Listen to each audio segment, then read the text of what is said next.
are ready to call this meeting to order. So, this meeting is now called to order. What is the date? March 9th, 2023. And to open the meeting, we'll just take a roll call vote. Leo Brem here. Michelle Kirkby here. Tim Knight here. Anna Mae O'Shea Brooke here. Jess Riley will not be attending. All right. So, public input. Citizens at this time may address the committee on items of school business, either on the agenda or not. The committee will take such items under advisement without action at the meeting during which the item is presented. Matters pertaining to the reputation, character, physical condition, or mental health of individuals will not be permitted. Members of the public will also be welcome to comment during the public input through Zoom. Please raise your Zoom hand. We ask that you keep your camera on when making a Zoom comment, and that you follow school committee policy for public input, including speaking for no more than 3 minutes and only on topics under the purview of the school committee. And Tim Knight, you will do that monitoring pretty please? Yes, I just raised my hand for Owen because I think he would need to elevate me so I can see any participants. Please. Either that or Owen if he can see. Okay, lovely. Do we have any public input?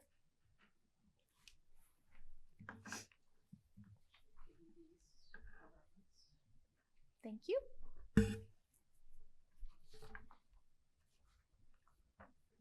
Chris McHugh-Potts, 7 Curve Street.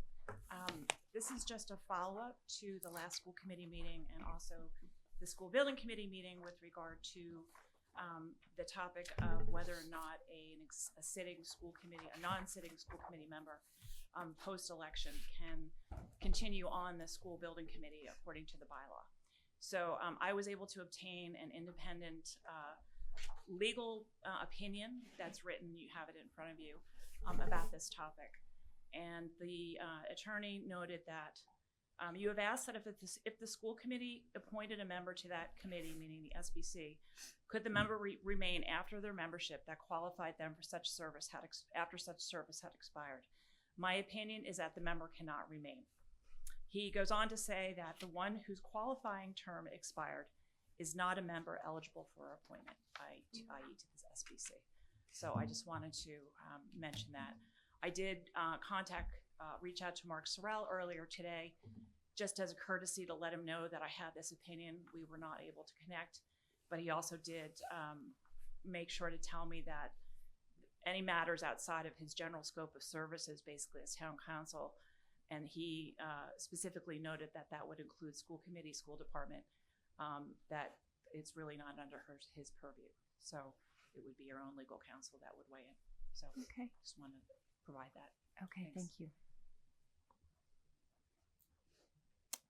Any other public comment, Zoomland?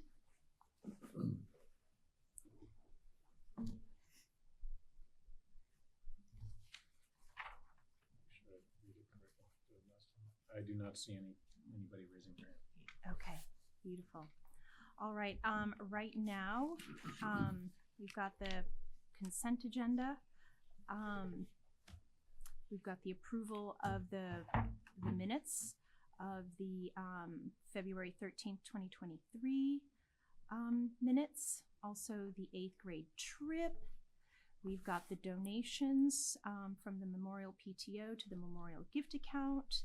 We've got $21,789.15 from the Coalition MCPE to fund the following grants. Itemized here, the Memorial gift for the A windows into diverse book characters, $3,000 to the Memorial gift account for wellness PE, treasure storage, and Gaga ball pit. So fun. $3,609.99 to the Memorial gift account for the classroom sensory tools lending library, $5,690 to the Wheelock gift account for It's All About Books grants, $4,500 to the Wheelock gift account for wellness interactive whiteboard grant, $3,000 to the district gift account for mental health basket grant.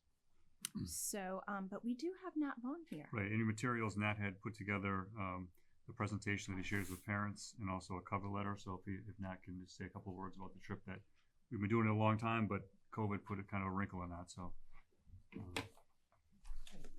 So yeah, thanks. So I sent along the materials and letter describing the trip. Yeah, we're excited that we're able to resume. It's been since 2019 since we've gone. So it's an annual trip that has been for a long time.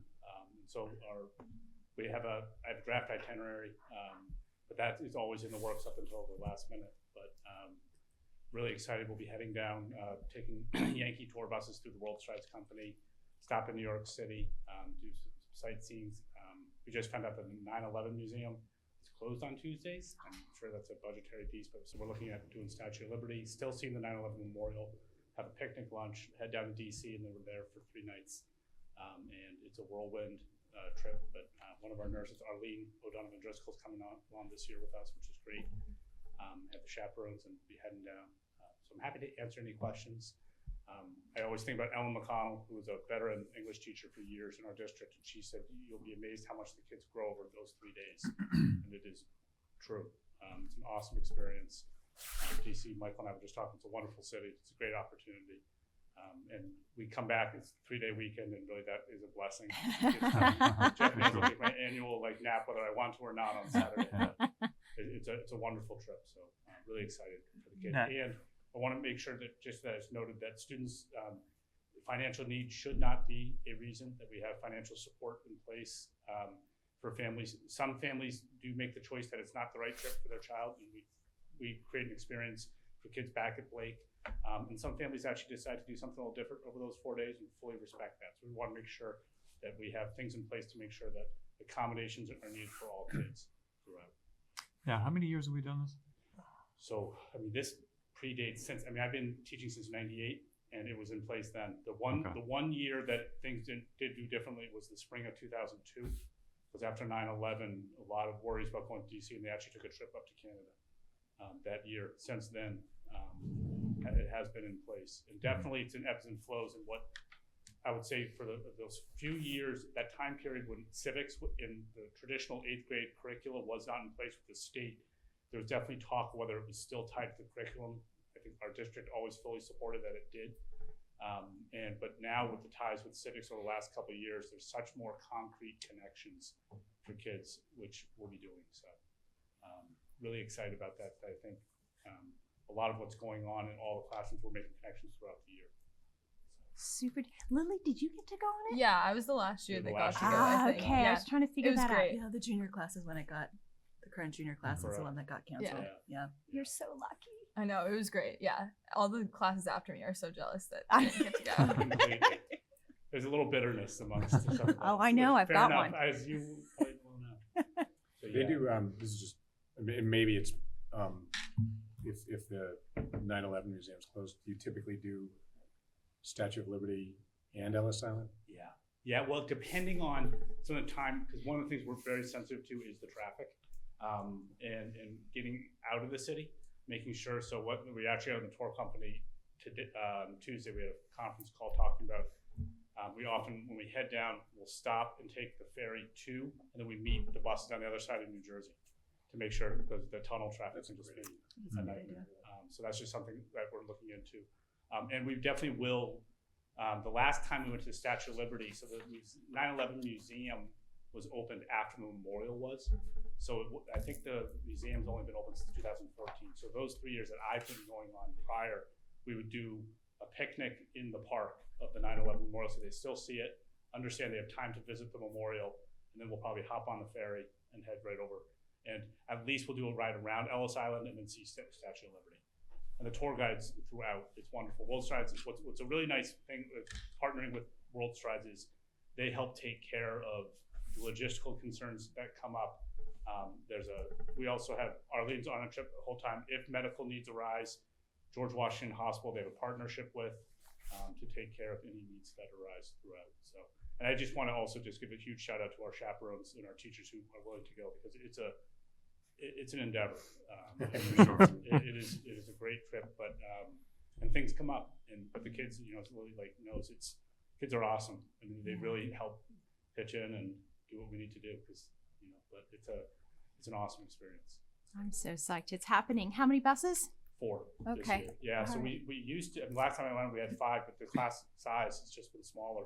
Yeah. So we're able to do 4, which is great. So we'll have at least 12, maybe 13 chaperones. Okay. Because we don't want to count Arlene as a core chaperone. because Gotcha. it's To respond to medical needs. Yeah. Yeah. Yeah. Fantastic.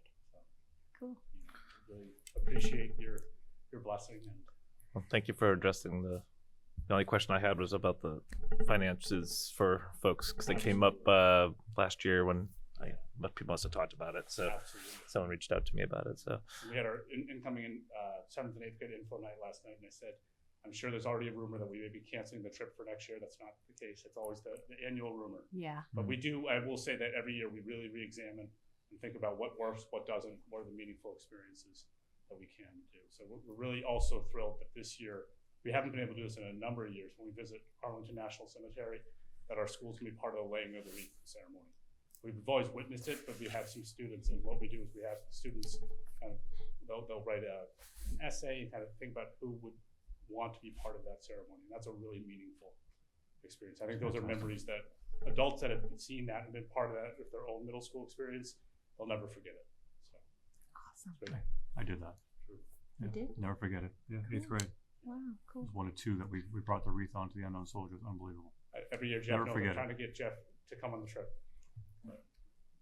Recognize that there's some other responsibilities he has That's right. during those days. But, you're all welcome to come as well. You looked at this.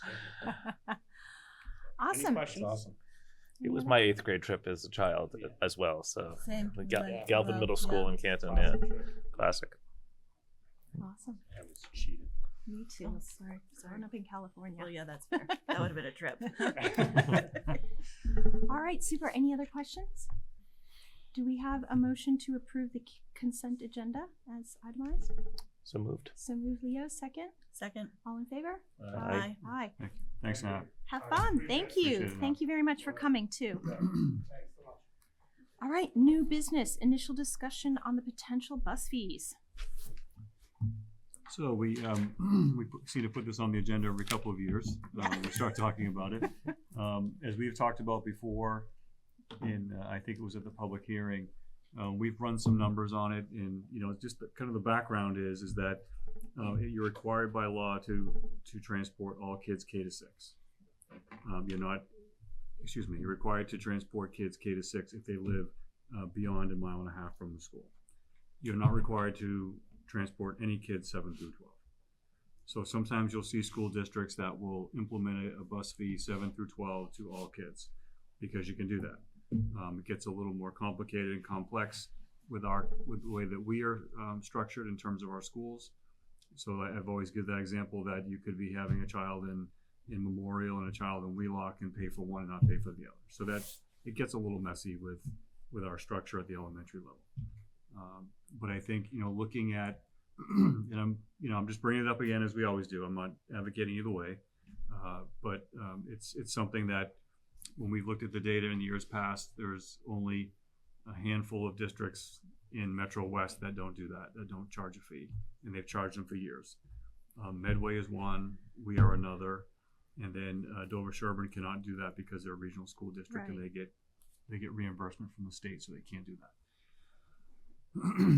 So it's just, we're looking at another, as of today, Michael and I learned we have a budget gap within the town, to make it a balanced budget. And this doesn't close that gap by any means, but whether it's symbolic or not, it would close it a little bit. What's the number, Jeff? I'm sorry? What's the number in savings if by charging fees? Do we have an It all idea? depends on how you do it. So I think, was it, Michael, just to do 7 through 12?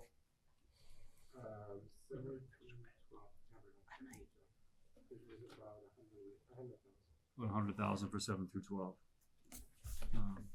And again, there's still the work of who lives where. No, it's 7 through 12. Oh. I mean, so I think one of the concerns that people have, and it's a valid concern, is that if you institute a bus fee 7 through 12, and you tend to see grades 7, 8, 9, and 10 occupy most of the seats on the bus. 11 and 12 is much less. Yeah. That you'll start to have even more of a traffic issue because parents who don't want to pay the bus fee will be driving their kids that didn't drive their kids before. And that's valid, especially the way our structure is where we have a campus with both schools on the campus that start at the same time. So I can see that as a potential issue and a potential reason not to explore this. But I mean, I think what we were trying to do is look for some direction. If you want us to go through this and start to really get into what it would really, it could generate for revenue, let's say over a couple of years, and what would it really impact as far as, you know, an offset on the budget, then we're willing to do that. But we're not going to go through all that work if it's not something that you folks are interested in doing. More out of curiosity, what's the total expenditure on the contract each For year? next year, Yeah. for busing, 1.4 million. So we're talking about less than a 10% savings. With that and the 100K, that was 7 to 12 only? Is that what you 7 said? to 12 only. So you can do the math if we wanted. That would say it would be. We just did the math. Yeah. No, the 10%, I'm saying. It's not but even 10%. If it was elementary plus 7 to 12. We'd have to go through the elementary and see what that would be. Yeah, I thought it was around 180 before. We'd have to see But, what that yeah. is. 180 in addition or 180 No, total? total. Okay. But yeah, like just rough Yeah. back of the envelope would say 200K, 20%. Yeah. That's wouldn't 200 would still wouldn't be 20%. It'd only be at 1.4. So So I guess, Regardless, I guess. yeah, we really have to look at the elementary because of the way we're situated in our structure. So we'd have to really run those numbers and get a good sense. but that's the other thing that's going to be someone's job to have to Yes. handle. Yeah, the Oh, for sure. administration Yeah. on it is Yeah, for gonna be sure. something to think Yeah. about. Yeah, it's a whole other thing to take care of. I must say I've always been in favor of it, you know, going forth and exploring this a little bit more. One, to add to our baseline, you know, generating revenue, and two, I feel that families who are using the school, I mean, you know, we don't have extensive commercial real estate in this town, so the burden is on the taxpayers. And I've always thought that the families should perhaps pay for bus fees to just cover some of the added expenses on top of what the townspeople. So symbolically, families who use the school system are paying just a little bit more. I just feel that it's, for me, that's fairer, but I also understand that, you know, what's the offset if we're paying someone to administer this and Yeah, we're I paying guess it's the math. $50,000 and we're only going to make, you know, is that really worth Well, it? And then I wonder if there's and Mike, you may already. I could have sworn we actually had solid numbers at some point in time. You did something with the spread, and you must have using the mapping software about how many people are outside of a 2-mile radius from this school to this school, right? Because we're worried about the 3 elementary schools ultimately, and it's 2 miles, right? 1.5. 1.5. Okay, so you know I think my house on South Street to the 2 elementaries over here, it's going back and forth. Now, I guess the other thing I was curious about is how many, and then this is hard because we don't take attendance on the bus, right?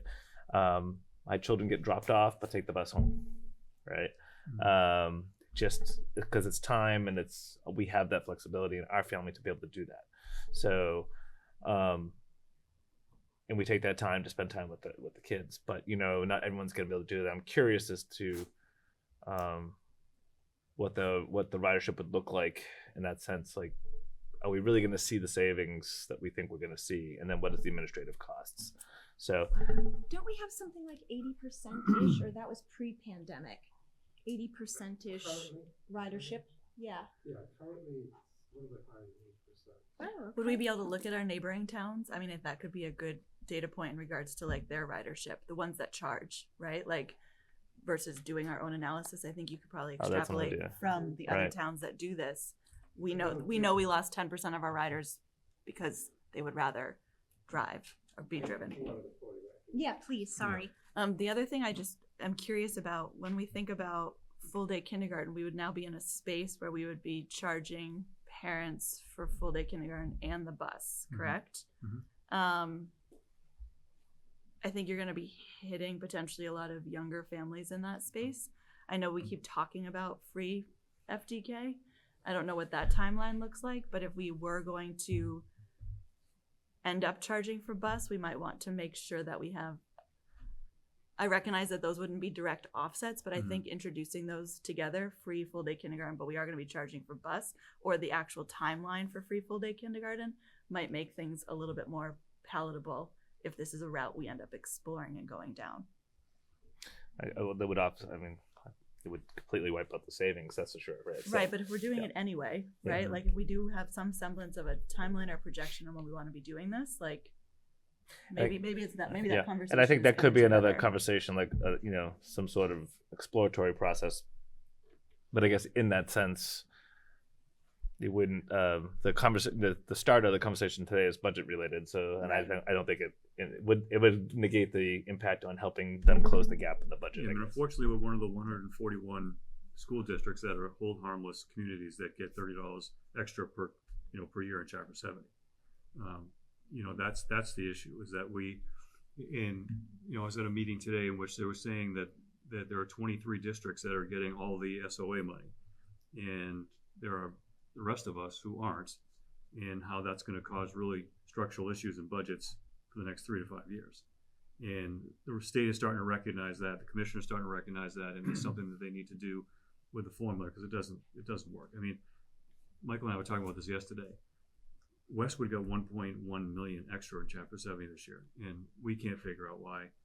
I'm not sure they know why, but just the way the formula worked, they have all of that commercial tax base.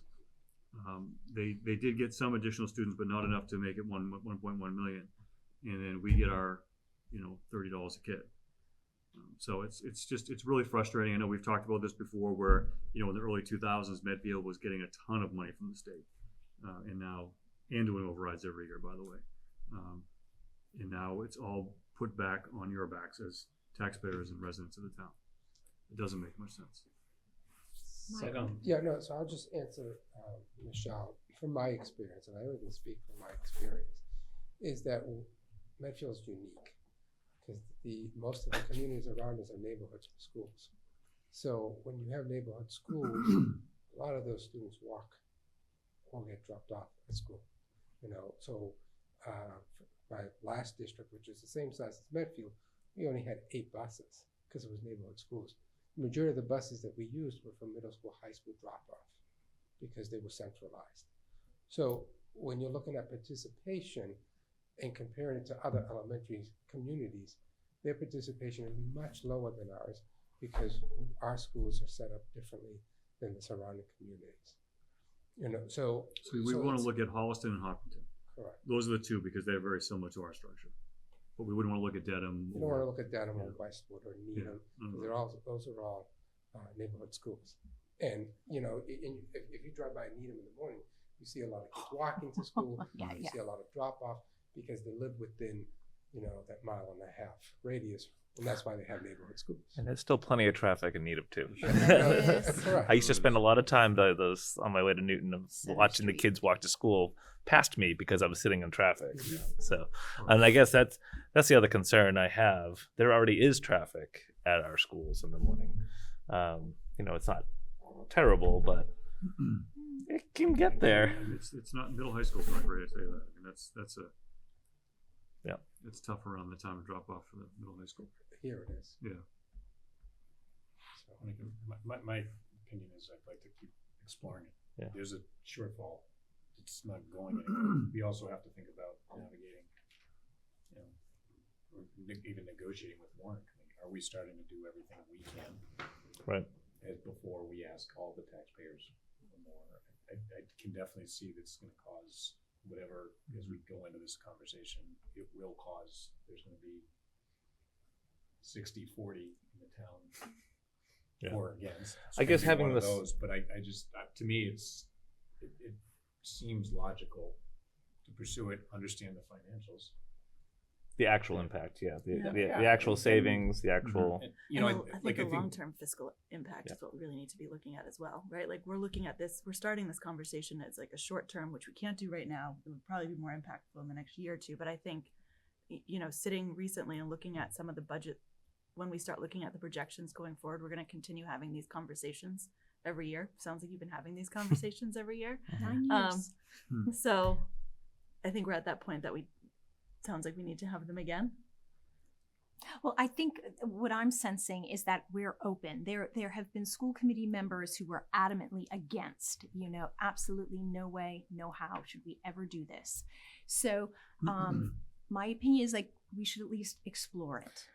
I think it needs to be extremely thoughtful because we could, for very little savings, end up adopting a lot more problem for sure. Exactly. Yeah, and but I'd like to see sure. the data. I mean, Yeah. no Yes. offense, Make an Chris, the assumption Curve so we Street can- cut the through is a administration, very right? good way to get over here and So around we can, this. we can get that to you for the next meeting. We just wanted that Yeah. direction because we Yeah. didn't want to put all the time in to do unless. That's it fair. was And I guess that's my other concern is the time, right? Just I want to be thoughtful about that time, and when we would ask for that. So, but I don't think it's an immediate ask. I guess I think we should get through the budget and then still explore. Is I think Theoretically, though, we're saying if we were to try to consider doing it, would it be impact on next year? Or FY24. I mean, I think that's what you got to look at initially. I mean, I'd say that in my former district, we implemented that, and we did not see a huge rise in drop-offs in traffic. We just didn't. I mean, we were expecting it, and we didn't see it. I mean, the biggest issue that we had was the location of the schools that were in the center, and many of the new developments in larger homes were beyond 1.5 miles, so they didn't have to pay. And then some of the smaller homes and more blue-collar type homes were closer to the schools, and those folks had to pay, and that was kind of the issue that we ran into. Is that if you're in $1 million home, you don't have to pay, and if you're a $300,000 home, you do. And that was kind of the push and pull that we had, but that was many years ago. Do you have a ballpark on what you'd be charging families per kid? So from the last time we looked at this was about a month and a half ago, Jeff. We surveyed the local communities, and they ranged anywhere between I believe like $400 to $180. But if you take the median, it's about $200, and that's what the recommendation I think I would make to the superintendent and the school committee would be $200 And that's per kid for the year. per kid for the year. And we have to do a family Family cap cap. too. Family, And okay. yeah, it would be a family cap. And usually the family cap is 3 children. Family cap is what? It's usually 3 children. so. I think that those numbers are a lot more. Because we did it in Sharon and it was much higher than that. Yeah, Norwood's a lot higher. Norwood's Yeah. higher. Needham's a lot Like higher. 425 or something. Westwood's Oh yeah, it was higher. over 500. Yeah. Yeah. So that's why, and that was years ago. So I don't know. I That, looked at the numbers. that number. So those numbers to me are a little more palatable, in my opinion, than what I was expecting to hear, to be honest. So it could be worthwhile. I think with that. I was expecting some porridge. 600, 700. Yeah. It depends. If you want to cut the budget by 300,000, then you're going to have to charge more, right? So, but I just think that the first few years, Is that really cutting the budget though? You're just moving the money around, right? That's one way or another. It's still coming from the same people. To go with the median, Yeah. which when we did the numbers was about 200. So, and then there's different models that you can use. As the superintendent said, 7 through 12, you're not required by state law to provide transportation. So all those kids you can charge. You can do, different models that you don't charge for kindergarten. You only charge 1st through 12. I mean, there's just so many different models that are out there. I think you can adopt. It's just looking at the numbers and seeing geographically, you have to actually do it by student and not by family. Right. So that's where it gets more difficult here in Medfield. Right. Because in other districts, we just do it by family location where the address. home is, right? I was gonna and it's say, all do you done through have a computer? the tool set? I mean, do we have the tool sets using the transportation software to run addresses based on by location, so that you can, get the tallies over in 1.5, less than 1.5.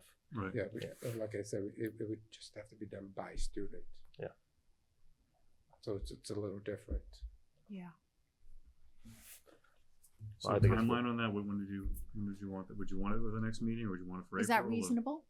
Or is that What do you just think? too tight? That's in a That's couple of 2 weeks. 2 weeks. So maybe the April one, I think, right? Because we have to call the software company and get a download. Okay. So maybe the April meeting. Does that make sense? Yeah, we'll have some new members that will be Yeah, weighing in fresh on that. ideas. It is right, fresh ideas. Yeah. Yeah. So Very good. Super. Thank you, Okay. Michael. Thank you. Very much. All right. Next item on the agenda, speaking of new members, school committee member transitions. And, all right. Well, technically, per our policy, we vote in new roles, the first meeting after graduation. Am I correct? And so, unless there's an election. So, you folks at the April meeting will vote in the new chair, new vice chair, and traditionally the vice chair has become the chair. So, but you guys can discuss that at the April meeting. And I did want to note that in the packet, way back when, Tim and I had worked on an onboarding school committee document. And I'm sorry that never got to you, Michelle. It's okay. But you were I didn't read any of this. I didn't read any of this and think, oh, I wish I knew that. I somehow figured it out along the way. Exactly. It's just kind of like, especially for people considering running, it would be a helpful document as well. And so maybe if everyone could take a look at it and bring some feedback to the next meeting, and then, because right now it's still in draft form, and then we can have it posted on the website. Is that fair? Sounds good. Okay, great. So can I give my one thing of feedback? Please. So there is, and I think it's a great document. You guys did a wonderful job on this. The one thing that I would just bring to your attention, what types of topics are covered during school committee meetings. The last bullet discusses executive session. And within that paragraph, a bullet point, it does say the superintendent is responsible for recording the minutes of the executive session. I've never done that in my Okay. entire no, that's the career. recording Okay. secretary. Okay. Yeah, so I think maybe we should Yeah. take that out. Okay. Yeah, we'll And, do. I mean, operationally, it probably wouldn't even work, but if that's not Okay. appropriate for me to do that. That's Yes. Yeah. okay. Sorry. Yeah. Thank you. Great. Okay. All right. So, and just playing it out, so there's the 23rd, we have a meeting, Yes. 27. Yeah, 23rd. Yes. 23rd. and the election is The 27th. 27th, 27th. yeah. And then, so we would be coming to the April meeting. Yep. Is that our friend, and one of our missing chairs tonight? Correct. Okay, and then, so we would treat it similar to what we do in September, where Jeff Jeff would run them. Yeah. The reorg. Yes. Yeah. And, Someone would nominate the chair, vice chair. You guys would positions, yeah. vote. and then the open positions would be, your chair, and then, Vice chair. Jess right now is recording secretary. And yeah. Yeah, the vice chair if the chair were to change, Yes. when that's Yeah. potentially, Oh, in the absence recording of. secretary for sure. Yep. Okay. Just trying to think that through. Any other questions or about that? And hopefully two new members. Totally. Yeah, no, I'm excited for them. Great. Any other items since posting, March 7th? No, Madam Chair. Okay. FY24 budget update. Well, we started a little bit of that conversation when we were talking about the bus I was fees. gonna say, this doesn't sound Yes, good. Yeah. I was guessing we were gonna hear some of this again. Yeah, so we are still, there's still a budget gap within the town as far as providing a level budget to the town for town meeting. So we're still working through that. I don't know the exact number at this point. We're meeting with warrant committee on Tuesday, so hopefully we get some more feedback on them from them. I think one of the issues that the town was planning on for FY24 was a change in plan design for insurance. And I know that the town side's been working with the unions on that. As of this point, it hasn't been a successful negotiation. Because the town does the insurance piece, we're not a part of that as part of our negotiations. So I think that they're still working on that, which would be a substantial savings on the budget. And I think that's what folks are counting on as far as closing that gap. So there's still work to be done there.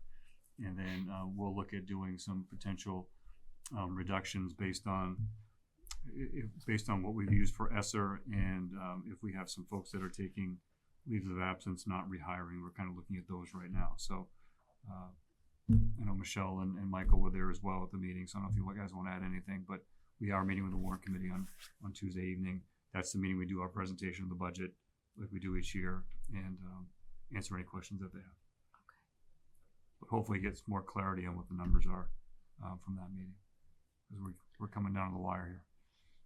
Yeah, one of the other things we did take a kind of a deep dive in on the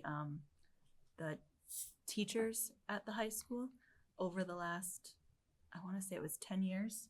And we were looking specifically at, yes, FTEs have increased, but the teachers actually have not, right? So we've been adding mental health professionals over the past couple of years, and that's what you're seeing when you see a fluctuation in the FTE numbers, not specifically teachers to teach specific classes. So I thought that was kind of a fruitful exercise to see why we're doing that and what that looks like. And I think that goes in line with what we've been talking about around mental health and social emotional learning. So No, that's really interesting. Yeah. That was actually really good that we did that. yeah. Because if you start to see the numbers in enrollment going down, there's this small group coming through now. It'll go up like it always does, and we really don't have the same amount of teachers. We have less teachers, but we have additional staffing for mental health and nursing, et cetera. So yeah, that was really good for everyone to see. Yeah. I think we're going to bring that up on Tuesday. Some of that. Yeah. Is there a general way schools characterize that? In other words, FTE. Well, yeah, we broke down the FTEs is basically Yeah, what we did. it was Yeah, FTEs. there's licensed versus professional and support. And, So we have to report all that at the end of the year report. So then DESE takes that and they post it. So it's all on the website. You can go year by year on the school profile, look at the staffing and look at the teacher FTEs and other positions. It's all there. So we just went through that with the warrant committee so they could see what the numbers were. All right. Anything else? So hope to have some more information after Tuesday. Okay, good.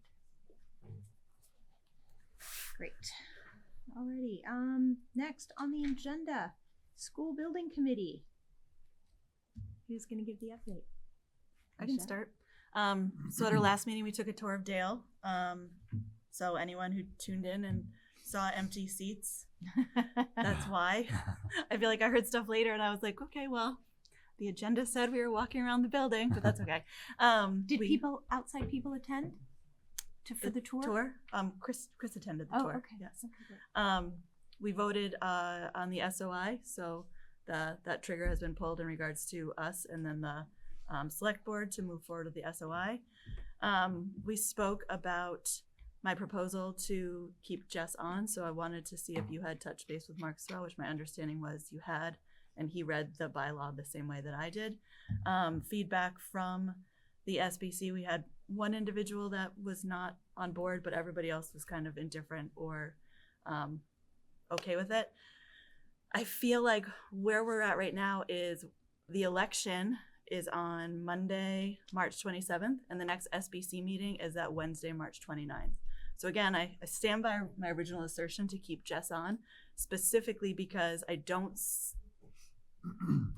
think it's responsible to have an empty seat on the SBC when, one, we're building a school, so it would be a school committee member that's missing, but two, in order for any vote to pass, we need 8 affirmative votes, right? So every time you have an empty seat, you're automatically making it more challenging to get anything to pass, and this includes something as simple as the minutes. We had people abstain from the minutes. I myself have abstained from minutes if I wasn't at the meeting, so I totally understand that piece, but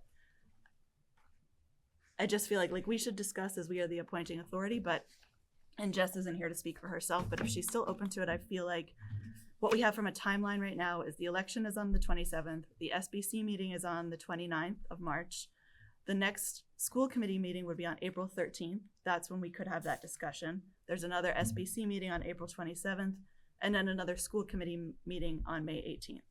So those are kind of the dates in play, and what we'd be looking at to keep Jess on or establish something on that April. But at the very least, we do still have that Wednesday, because our other option would be to call like a special meeting for the new members to get together and vote someone to fill that seat. And again, I just feel like it feels hasty and not the right way to do things. I can say how this is going on. Election on Monday. Yeah. Make sure they get over to Right. the, Yeah, Get go voted swear in. in, go and then swear come in upstairs. Yeah. and then come on over to the high school. Yeah.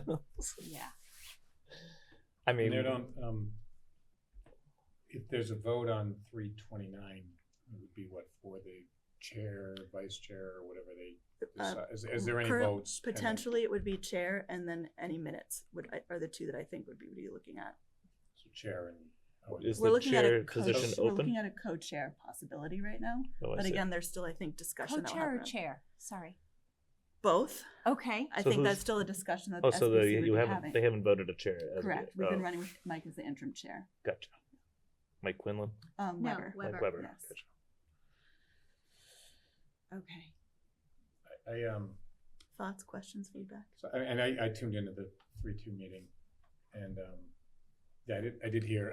I get personally. I think there's the thing I don't love about it is just the precedent that says at some point, a year or 2 years from now, when this happens and there's a critical vote, it's just that's what I don't love about it.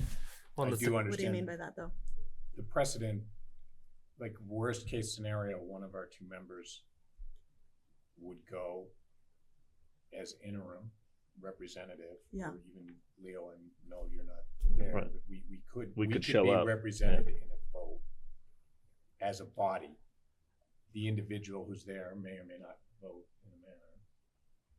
We would have to be voting members here, though, in and out. We can't just send somebody to be in Yeah. on the vote. No, we would have to vote the person in Yes, we would, temporarily, yes. or That's what we'd have to do. And you and I can't be there together. like if Understood. if- Yeah. Understood. So I'm glad to clarify. I'm just saying in this this scenario, that is one that there is an interim person. We would be right now voting Leo in as the interim person. That's what we would be doing. but that's depending on the outcome of what we're feeling on the law Correct, or the correct, bylaw, right? correct. So, and it would have. Well, yeah, I guess we would probably have to do it on the 23rd, right? If you are, and I'm just So I guess we being need open to as how know- I'm looking at it. I look at the pros and cons of the loss. What bad things happen if worst case scenario we didn't have somebody representing one or two of those meetings. I just think of the I think it's churn that goes symbolic. on within that committee, that you guys have a lot of important things to get to. Right. Well, and it's to me that those are the pros, and the incremental benefit. I would love, regardless, that Jess would continue to be, if the new member of the committee, whoever that is, A or B, were there and Jess were helping coach or something. well, I think They can't vote. I'm saying Jess wouldn't. But I just look at. so. I think we have two questions to answer. I think the first one is, what is us as a committee's interpretation of the bylaw, and how we will proceed until told otherwise, right? Is that the understanding? And then second, depending on that, what is the logistical, so that our representation has continuity, at pivotal moments. However, it is my opinion that continuity of the same people on that process, as having gone through the process, because understanding how the decision was come to, in all the discussions. Yes, you can go review all the meetings, but we only had 15,000 meetings, and hours of video to watch. But if it's like in this case, Jess started the process. She's decided not to run to be back on the committee, but she started the process. I feel like, for precedent's sake, the opportunity to continue to have a person for that continuity of institutional knowledge about the process of that committee, I think, is important. So So regardless of how this is arranged around the bylaw, the continuity of our representation on the board, on that committee is important. So, So, and that's where what I've been, and I'm not sure if you're saying it, but I would ask, to me, that we're gonna lose some continuity regardless. But the sooner we identify, it's like not, hey, let's 2 new members, let's flip a coin, Right. right? Like who's best suited? In an ideal world, they might even say, I'm not sure, we would both attend the meeting. Right. To see, we have the continuity, I think, Leo, you're talking is longer term. How does this group Yeah. come together? Yeah. Which is, to me, is important. I think well, there's that too- another election a year from now, and then there's another one 2 years, and then there's always the risk of that continuity being disrupted, and it's a minimum of a 3-year process, minimum. So. I think as well, though, understanding that we're getting 2 new members, there's something to be said with the 3 of us and the 2 new members being able to come together and make this decision and Mhm. understand what this looks like going forward. Exactly. Yeah, I think, it's a lot to throw at a new member, but I think for that continuity, I think Yeah. it could be important to have. Well, I think that was the intention. Right. Yeah. You just gave the timeline Right. of this, and the 2 people aren't here yet. They Right. haven't. This has not been broached. I'm sure they're aware. However, but I think I will reach out to Andy, to our council, just to make sure that he is interpreting it similarly to how we see it, and Mark Sorrell, and then we will have a discussion again at the 23rd. How about that? Does that seem fair? I think that's an absolute good path forward. I don't know. What do you think, Michelle? I think that works. I think we just need to be really mindful that the decision that we make, we need to make sure we have representation on the 29th. Exactly. Yeah. 100%. I agree. Exactly. So in regards to, so that's the seat. Yep. Just a seat. How was the tour? Like, I'm kind of curious, how did that open your eyes to things you weren't? Yep. Yeah. Had you not gone on a tour? I had seen a lot of Dale. I had not seen all of Dale, and now I still haven't seen all of Dale, but I've seen enough. Did you go to the firing range? I did not go to the firing range. No. I missed that. Yeah, I think that's under the gym. It's under the bleachers. In the yeah. bleachers. How Yeah. is that? So yeah, I mean, I feel like they do a very impressive job. The staff, the teachers, Steve, with what they have. Exactly. 100%. It's Exactly. they deserve like so many awards. Like Yeah. it's unbelievable. Yeah. And don't forget Paul Michael over there. He's trying to figure out how to put new floors down Yeah. every year. Okay. So And I was just, so that was the tour, and then the bigger topics right now are. The SOI was probably like I feel like we talked a lot about that, and okay. a little bit about chair stuff, and a little bit about the seat. We approved minutes. The tour took a lot longer than I think we were anticipating, which is fine. But yeah, from a time standpoint. Now, do you folks? Now, I did not attend your the last SBC meeting, so I'm assuming they want information from school committee. Oh yes, sorry. Yes, I was looking at this actually afterwards. So we originally had when we submitted our letter to the select board to kick the process off, we had a line in there about looking at grade configuration. So again, I wanted to touch base and kind of get some thoughts and feedback, specifically, I guess, what that line, maybe a deeper dive on what that line meant. Should we try to do a workshop before you and Jess graduate? Because you were here and you wrote it. To help kind of like Yeah. pass the torch, so to speak, onward Yeah. on what we're looking at there. Yeah. I feel like the SBC right now is still in such a elementary, for lack of better word, Makes space. sense. That I think we're talking very high level on things, but I feel like if we could provide them some, I guess, kind of just general thoughts or different scenarios or options on what we mean by that line, I think that could help guide things forward. Because when you look at this, again, we know that this is a complex project, but you're going to have kind of different things you're thinking about, right? Like overall cost, and we can do X, Y, and Z. And then when we do X, Y, and Z, it has this benefit, like this pro, this con, this pro, this con, and just helping people be able to understand those different permutations, I guess, and scenarios. Okay. I actually think having a workshop between now and the next meeting, if we can get one done in terms of,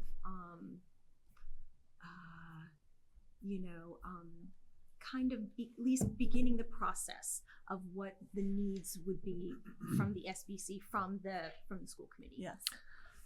So I was just We can- I know it's an agenda item a little bit later, but the strategic plan folks would like to meet with you guys on the 21st, which I believe is a Monday night. I wonder if we can pair it together as a workshop and do, the grade level stuff before and then this after, or if that, I don't Okay. even know if the 21st works for you guys, but that's Unfortunately, the date they had thrown out to me. I'll be in Austin, Texas. Sorry. Does pairing those concepts together work though? I don't want to truncate time on either issue. No, I'm just thinking of just Yeah, a I chunk hear of you. time, Right, yeah. and then How long do they need for the, do you have any ideas? 60 to 90 minutes. And the purpose of the workshop, like what would we, more just, and we could all talk, or I could even, I could even say, because I did hear, I listened in. There was a couple things I think at least there is some experience we had that maybe we'd say, hey, look, as you go through this, these are some of the things, if we could do it differently, we might do X. And like one thing I will raise just as an observer in that, I know there was conversations about surveys and maybe, PR support and help navigating the town. And then I even that evolved into, well, we had an incredible communications subcommittee, which is good. I think if I could do it again, I would have more help from a PR perspective throughout. And I just say that as one tangible example of something that came up. But if we are thinking about a workshop, I'm not, again, is there a purpose of the workshop? Yeah, sorry. So And when then we is submitted this letter to this is what I was talking about. We submitted this letter to the Board of Selectmen, right? And we said, the line we said was,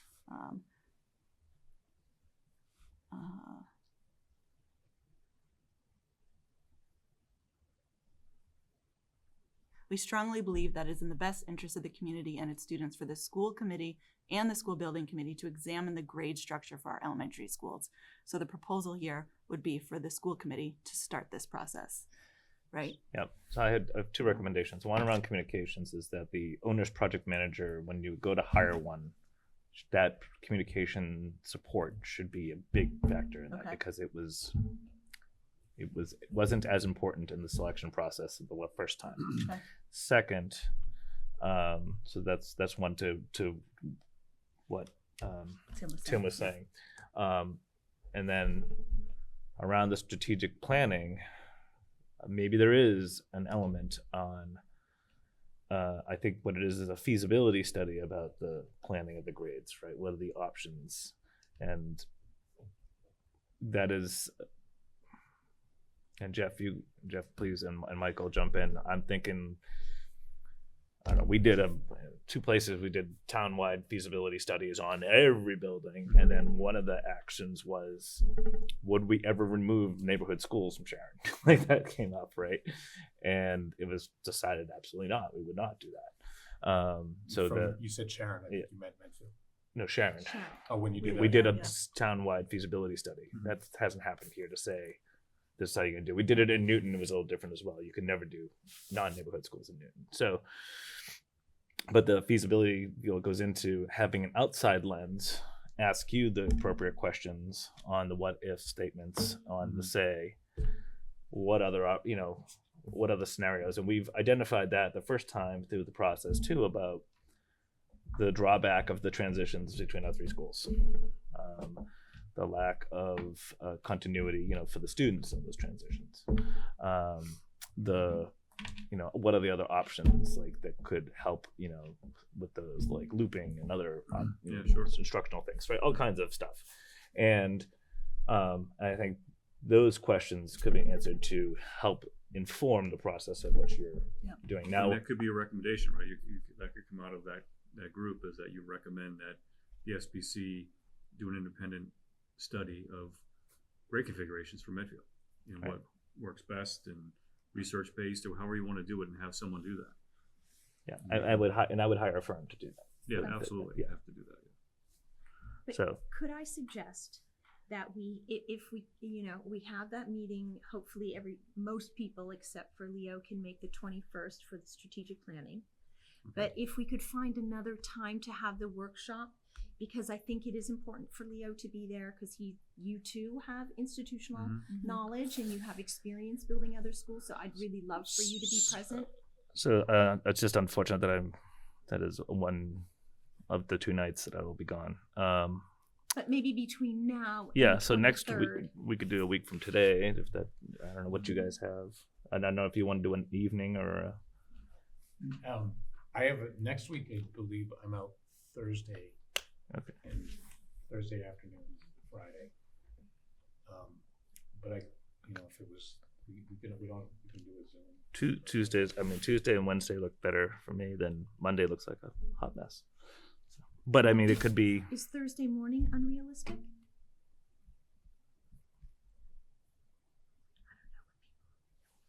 For me or for. Yeah, for everyone. Oh,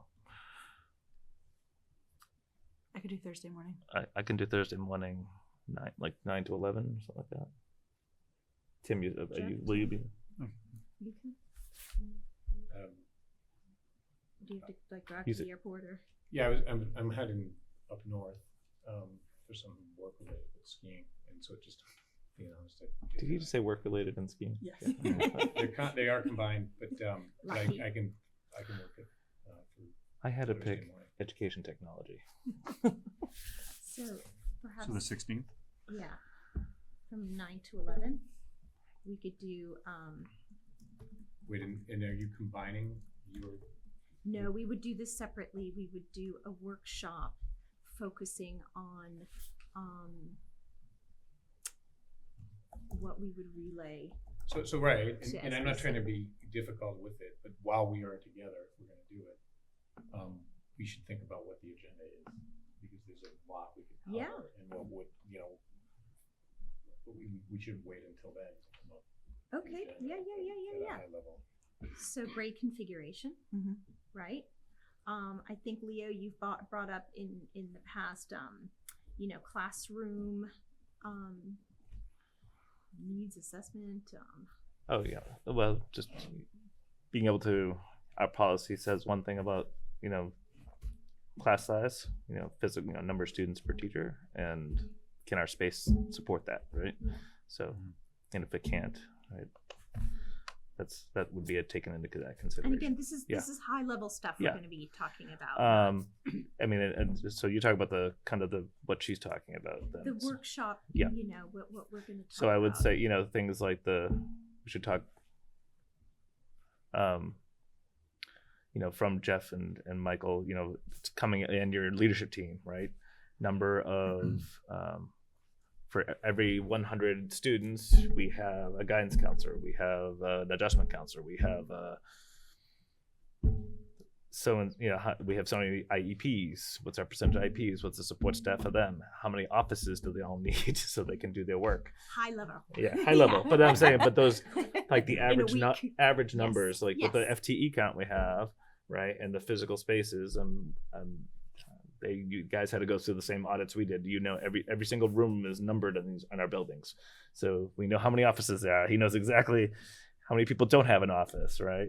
How many people have an office in the boiler room right now, right? So things like that, because people do, and so if you're going to spend the money on, in the building, what is the number of spaces that'll be needed for those pieces, and then what are the support spaces for that? So, we have a very vibrant music program, so. All the things we kind of went over, we just need those high numbers. You need a space for this. You need a space for this. And for how many number of students you're going to place on this facility, how how big does that space need to be to It sounds support? like our education plan we wrote. Yeah, exactly. Yeah, That's yeah, exactly it. It's really what we did, High right? I level. mean, Yeah. Exactly. Went And through I it think all we the should time. be able to take parts of that, and maybe we should recirculate it around. Okay. And Yeah. Yep. We can take a look at just enrollment numbers again. Mhm. Yep. You know, And then there's that, again, that feasibility around, grade configuration, right? What's that look like? We originally wanted it to be, 3 grades and, for numerous reasons, right? So those are also we have that information as well. So it'd be good to revisit it and, be reacquainted with it and ask the questions again so they can be answered okay. Yeah. and the requirements can be put in.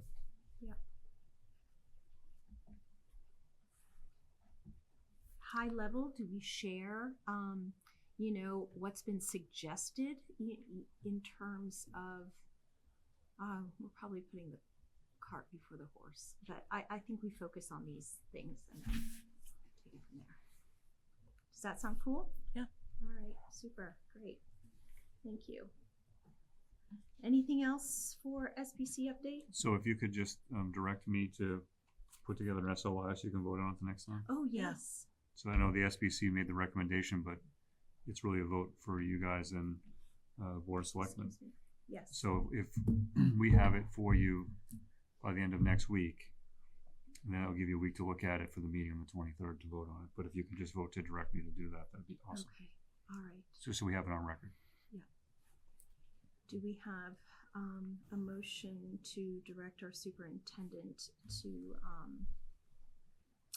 develop a SOI for the MSBA? So moved, Tim. So move Tim's. Do we have a second? Second, Michelle. Second, Michelle. All in favor? Aye. All right, thank you. Pretty pleased. Thank you. Great. All right, next on the agenda, the Metro West Adolescent Health Survey follow-up. So actually, after that presentation, these presentations always kind of stick with me, and it's always very jarring. And I'm grateful for all the work that has been done, but I also feel very strongly that this information go out to the community. And I had just popped an email to Russ, to Mary, and also to Kathy McDonald, and of course Dr. Marsden, to say, how can we get this information out there? And a lot of them had some ideas, but I think what we're going to do is maybe just have a meeting and talk about, with Russ, with Mary, with Kathy, with Dr. Marsden, and figure out how best to not only get the information out to families in the communities, but also what Jeff was saying about, kids in the families in the younger grades, to just have an awareness of, I think many of us, I would definitely put this in my camp, like, never have a problem. What are you talking about? When my kids were at Wheelock maybe, but had I known some information, it's awareness, and knowledge is adding to your toolbox and knowing what to expect. So I think if we can share out this information as much as possible, but also share out all the wonderful resources we have in this community, because I think a lot of times families feel stuck. They don't know where to go. They don't know what to do. So if we can, share out that information, I think that would be really beneficial. So we can get together probably next week. Yeah. And I have a meeting scheduled with Kathy already on Wednesday of next week. Maybe we could Okay. try to piggyback on that. Okay, And perfect. so we Okay. can connect on that. All right, super. So, and you're gonna meet to brainstorm about what are some ways to share? Yeah. Like, so in years past, we had, high school PTO, but we never went to the younger, to the other schools for this presentation, for example. And I know you mentioned it maybe. Yeah, no, I mean, part of, like, I almost, if possible, like, I'd be interested in hearing, because I love, it's, some of it's tough, they're tough topics, but I do like the concept of, the memorial parent and the high school parent, this is some of the things that we know we face. It's going to happen. Yeah. That's what, when you talk about awareness, like the driver might be, we are going to share results from the survey that brings people here, but doing things like that is community building as well. And it's like, look, 100%. it's a support network. Because there's some challenges we have in the town. And the more you have line of sight, you know, here. Yeah, and it's also I about like the idea. I really like the idea. Yeah. It's information that should be shared. I know you guys, we do it, but outside of the the meeting we had 2 weeks ago. One of the things we used to do, we did a couple of times, we bundled this data with a speaker. Yes. So I think that's what I wanted to talk with Kathy about too, is I know they have some speakers coming up, and there's a way we can bundle it together. I think years ago, in my first year here, it was social host liability, an attorney doing that and this data. So it kind of married those two together. And then we've tried other speakers as well. So just trying to get folks out to see it, so it's not just that, it's something else that they can gain too as well. But I think if we can focus on the younger parents and really try to get them involved in this, I think it's really important. And it's important to just continuously talk about that to, reduce stigma. People don't want to talk about eating disorders. Right. People don't want to talk about depression or, suicidality. So if we can be, help facilitate those conversations, I think it would be beneficial for all of us. So I would, I love the idea, and we probably need to keep that on the agenda next, because if For sure. If you want to do something, I'm thinking you want to do it this school year. Yes. Yes. Yeah. definitely. This If spring we for wait sure. until after. Yeah. Oh no, it's fresh right now. I think. Yeah, no, I think those folks really want to. They're just as invested. They want this information out there, for sure. Right. Super. Community engagement and communications. I don't have any major updates. Dr. Marsden shared the tentative strategic plan focus group dates. I think that's actually going to be a great place for us to really, kind of more organically do community engagement and communicate, because we'll be able to sit and listen to what everybody has to say. So I think having those dates coming up is really, really exciting for us. I think you, in some ways, I'm thrilled you took the words out of my mouth. I think that strategic plan, the process, and getting everybody involved is where the energy needs to be. Yeah. Right now, relative to that community engagement, like that's just very near term. Yeah. Between now and kicking off those focus groups and making sure that we're well represented. Great. So it's a nice way of saying I don't have anything tangible to report, but Which will just lead us right into I'm strategic plan. I'm thrilled to hear. Sure, this let's talk update. about the communication strategy around the strategic plan, Right, and we can marry perfect. them together. Perfect. So the central office team and I met with Teaching and Learning Alliance the other day and tried to nail down some dates, and they want to get the process obviously started. They're doing a few of these and try to get dates in the calendar. So what we tried to do is identify the focus groups. Now they typically do only 5 focus groups. I asked them for 8. They agreed to do 8 at no additional cost. So right now we have the 8 that we put down: leadership, town officials, the CPAC board, school committee, high school students, elementary staff, secondary staff, community, parents, and guardians would all be 1. Those are the 8 that we have so far. So we're looking at trying to nail down dates and times, and we haven't gotten all of them down yet. But we're looking at March 21st as the meeting with leadership, and then hopefully with you guys at 7 o'clock if that works for you. But we're trying to get the town officials in during that day as well. And then April 3rd, we will have the high school students in the morning. That's confirmed. And then elementary staff and secondary staff in the afternoon at different times. We have that confirmed. And we just need to look at the community, parents, and guardians one as well. So we're getting close. Hope to have that all done by tomorrow, and then start to really get the word out for the community and parents and guardians one. That's going to be in April. Start getting that out next week for everyone, and we'll do it the same way we did before. Put something in the patch. We'll try to get sandwich boards out there and and of course the emails to families, and then obviously try to put something out in the senior center as well to get the seniors Good. involved. So Yeah. that's the plan right now. And then this group does a little bit different than NASDAQ. They have a strategic plan steering committee, which is a really good opportunity to get even more engaged with more people. So we'll have staff members, administrators, teachers, community members, kids. So we'll have a group, you folks, there'll be 2 school committee members on there, and we'll get that group together, and then we'll meet, 5 or 6 times in the spring and do a lot of the, as they call it, the cognitive work around this endeavor. So I'm looking forward to it. It's really, but it's a well-oiled machine. They really had us looking at dates and trying to, it's not their first rodeo with this stuff, and they were doing 5 right now, I think 4 right now this year, and they've done, a bunch in the past. So they've got our consultants lined up, and we should be ready to go. But by the end of this week, hopefully tomorrow, we'll have all these dates solidified, and then we can start getting that out. Good. Will there be a survey going out to families Survey as too, well? right. Okay, so Yep. so there's a focus group for the community, and then there's also a survey. And there'll be a that goes out. survey as well. Okay. Yeah.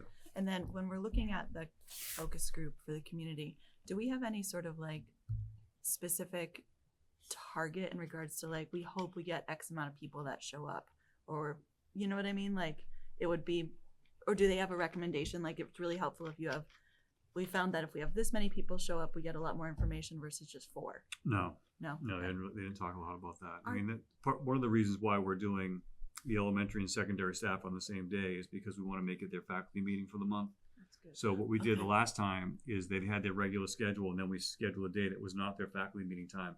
And it's tough for people. I mean, they have commitments, and we didn't get a lot of participation, or as much as we wanted to. We probably had maybe 20 teachers from secondary and 20 from elementary. So we want to get a lot more input on this time around, and this will allow everyone to participate because it'll be their faculty meeting for the month, Okay. which they're required to be at. And then after all the data is collected and the steering committee works with this this group, what's the expectation or the timeline in regards to when we'll have the goals able to be presented? So the timeline right now is between June 22nd and July 1, there'll be a Word document of all of the entire plan being completed. Okay. And then they send it out to the graphic designers, and it takes 6 weeks from that point, so that the goal is to have it the first meeting in August or the first one in September, have the entire plan done Okay. with a digital dashboard as well. Okay. Now, are any of these meetings going to be hybrid or all in person? They're all in person. Okay. Yeah, they don't do they can't manage all that. Yeah, You know, no, it's no, tough no, for no. them, Just wondering. Mhm. Okay, makes sense. And for the strategic plan steering committee, what's the makeup of that? So it's going to be school committee members, high school students, administrators, teachers, parents. I have the whole list of mine, but it's going to be about 20 to 24 people typically, what they're looking for. So we'll be getting that information out as well. Great. And they facilitate those meetings with the steering committee. So each one of the meetings has goals associated with them. They're 3-hour meetings, and at the end of the 3 hours, we have to accomplish X, Y, and Z, and it's pretty prescriptive. So it takes 5 to 6 meetings, depending on how much time is spent on certain areas and certain topics. They might need one more meeting, but we're looking at the last meeting and the end of that process being June 22nd, which will be after school gets out. Very good. Is this going to be like other committees where you'd send an email to families saying, if you're interested in being part of this committee, tell us why? Because it's only a small amount of parents, I think it's 4 parents. We're going to look at folks that are already engaged at this point, where the PTO, school Okay. site council, that kind of Who thing. are just have that Yeah, base it's knowledge. just easier to do that at this Yeah. point. I think if we do one to everyone, then it takes a little bit longer. So Okay. All right. there are people that are been doing unbelievable work for the district. So we're Okay. going to try to tap them first. Cool. Very good. I'm excited. I know it is such a great process. Such a great process. Policy updates. Policy updates. We got a letter from MASC this week in the mail. Yeah, I saw All that. those- I think I was Andrea. I saw it through Andrea, and they've also Oh, gotten okay. it from my email. So, Leo, weigh in. as Yeah. appropriate. Tim has taken the bull by the horns, and we are making quick progress here. Well, So. that- relatively speaking. Relatively, we have a process. We have a We had a process. we had a good day today. So, Good. Yeah. let me just make sure, again, just clarify overarching process. There's a subcommittee, we're reviewing the MASC recommendation versus what we have, bringing those together, and the intention is that once we have reviewed that, we bring suggested updates to the school committee. The school committee would then review those updates under the same process we follow for the policy. Yep. And ideally, whatever changes are made, then we would accept it. Yep. The school committee would vote to accept it, and we call it inform. What inform means is it's lined up and ready to go, but we're gonna have to go through this from section A through L. So it's, give or take, depending how we manage it, but it's about 10 of them. So that it's a big, it's a tough, it could be a tough journey. And our hope is we're gonna wanna ask policy to the agenda at least once a month. Our hope is that we're bringing one in every month. So each one, it's for review, first reading and discussion, second reading and potential vote. And working with him, he's been very good about helping us identify which ones are going to be the ones that we can, it's going to be just updating language, modernizing the language. Like we found stuff that, questions that need to be answered, stuff that doesn't need to be there anymore, stuff that needs to be added. And they're very skilled on that. So it's been, and they're doing a lot of the homework ahead of time and then coming to us as we go through those questions. Then we can sit down and get it ready to bring to you guys. So. Yeah, and there might be some things that are flagged that we also know To are going to discuss. recognize that might take a significant amount of time. We might flag that and say, we recommend we table that because we want to continue to get through that process. There are some things that may be flagged where we're going to say, we recommend we need to talk about this as a new policy now. Right. So that very, very well may happen. Like we came out with an item today, and I can't remember which one it is. We felt like we would want input from the rest of the committee. Yeah, and there are. Jeff, I think one of the items that came up today as well is they're starting to get to the point where they have a merged doc. And it would be worthwhile to share that with you and your staff so that if you see, hey, you're aware of where our topics that could be problematic. Okay. I think we're doing kind of one-offs. Hey, send an email. Can you tell me more about, maybe it was the site council in section B.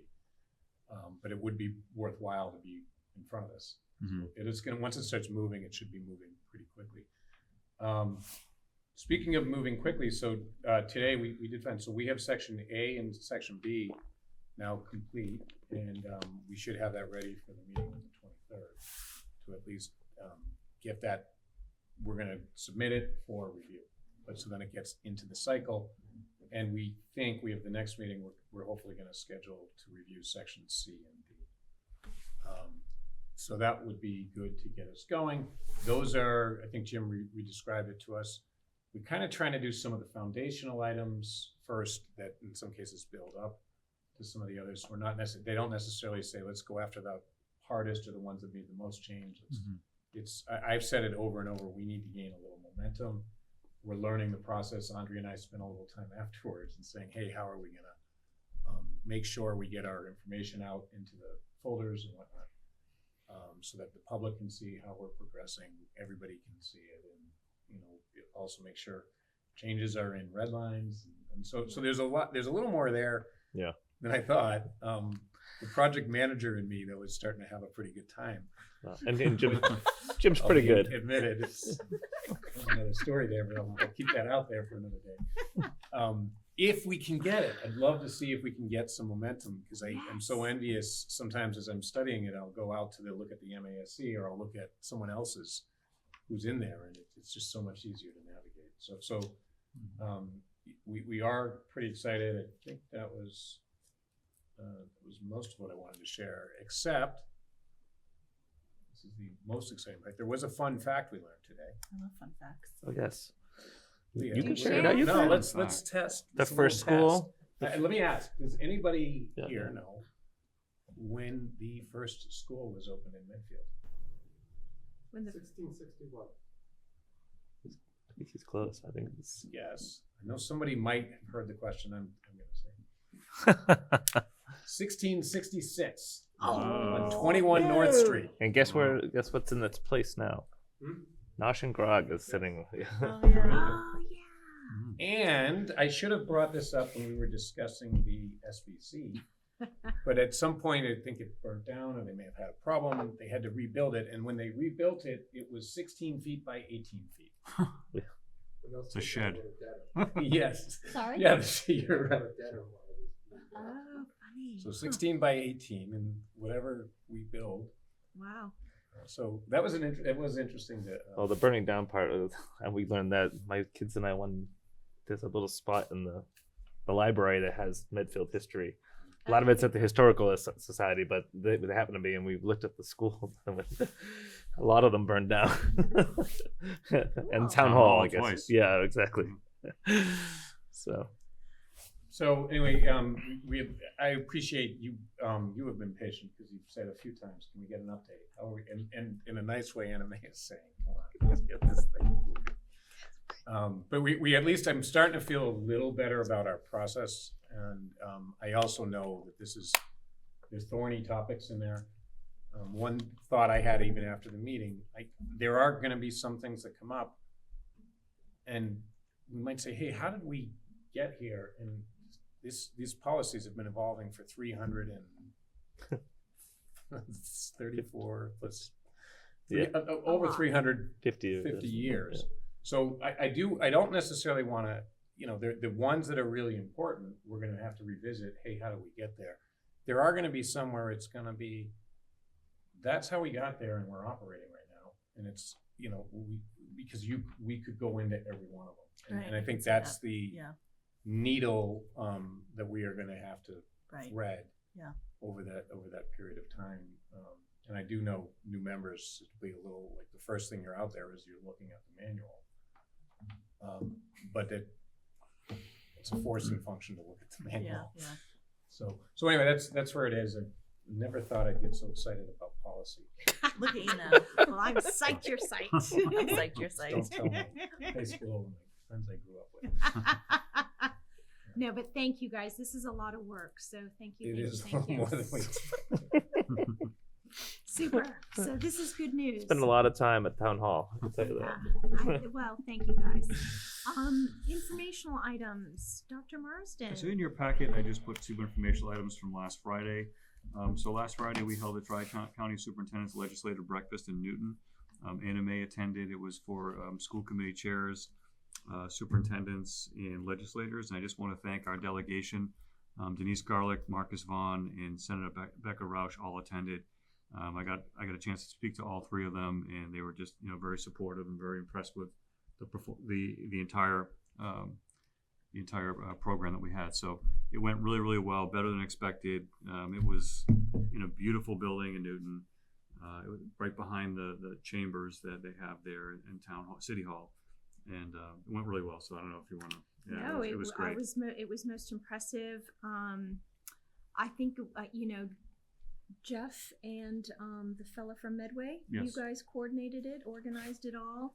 I thought it was great. You had superintendents from surrounding towns presenting the biggest issues, budget and asking the legislatures, to really dig in and help and also give ideas. So I thought it was a very fruitful meeting, and I thought it was very receptive to, of course, Denise Garlick is always supportive. Becca Rausch, it was great to see her there. I don't know the other fella personally, but Marcus, yeah, it was the first time I met him as well, and Yeah.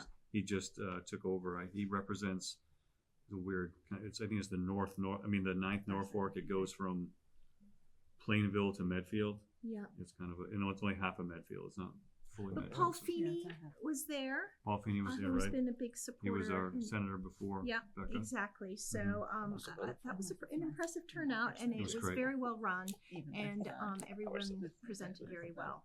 So In your handout was the handout that we gave everyone, and it was a takeaway we wanted the legislators to have, just the 4 priorities that we have for FY '24. And you know, it's all about the 14% increase, which we've talked about here.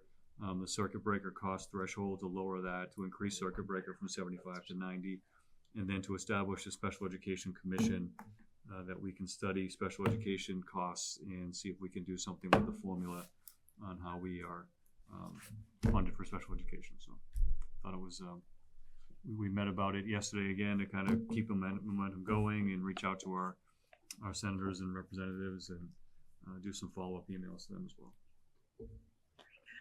well done. Thank you. All right, Lily. Hi there. You've been so patient. Anything to share? Yeah, just like on the student council side of things, kindness week is next week, so we do a lot for that. We do compliments for every single person in each grade, and they go on like in the front lobby. And so Which is we're a working great on visual running every those. year. Yeah, That yeah, is yeah. awesome. I love it. Yeah, and then we have a couple other projects with that. We're doing like a poster where everybody signs, it's like spread the word inclusion.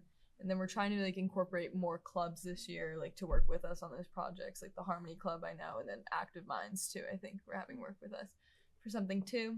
And then right now we have like 9 students at like this MASC thing, but not like Massachusetts school committees. It's Massachusetts student councils, and they're doing fun activities there and like learning a lot about like more leadership, like doing workshops, and I think they did a polar plunge the other day. Very interesting. Oh. And then we're getting saw ready that on to Twitter. have, yeah, it was on Twitter. Yeah. Looked cold. Someone in Natick? No, I think they're Down the cave. Yeah, the Cape, Hi- yeah. Hyenas. Hyenas, yeah. And then we're getting ready to have our like meeting about e-board next year for people who want to run for positions. So yeah, that's about it. Fantastic. Cool. Maybe she's inspired to join the policy subcommittee too. After this meeting. Run away, run away. Any other informational items, folks? Just want to highlight this. It's a really busy time of year, especially for high school kids, and a lot of things going on. We have state tournament for the winter that's going on right now with our boys hockey team that unfortunately lost last night, but it was an unbelievable game. 1-0. It's one of those high school games you wish no one would lose because both teams played so well. Our girls team lost last week. Our girls basketball team is still in it. They're playing tomorrow night. Nice. And then also we have the play this weekend too. Yeah, So Chicago. Chicago starts tomorrow and Saturday and Sunday afternoon as Yep. well. So looking forward to that, and wishing, I guess I'm always told to say break a leg to those kids. I say best of Correct. luck, and Yeah. people always correct me and say, no, it's break a leg. Okay. Yeah. So break a leg to our students that are doing it. Cool. And then the fashion show is coming up. Very exciting. So, yeah, it's, On the 25th. forget who's talking. It's a good time. You know, I mean, seniors were excited for you. Yeah, Something like for that, yeah. sure. Mhm. For sure. So I was ran into somebody who said, I think Medfield does an incredible job. I think that whole process towards the end of that senior year, just you deserve it. I don't want to. You still have all the work and stuff, but Yeah. I'm excited. Still no snow days though. Trying Like, really. come on. We're trying. Maybe Monday into Tuesday. We'll see. Trying. Exactly. Fantastic. Alrighty. Do we have a motion to adjourn? So moved. So move Leo second. Second, Michelle. Second Michelle. All in favor? Aye. I'm meeting adjourned. We meet next on the 23rd. No, 21st.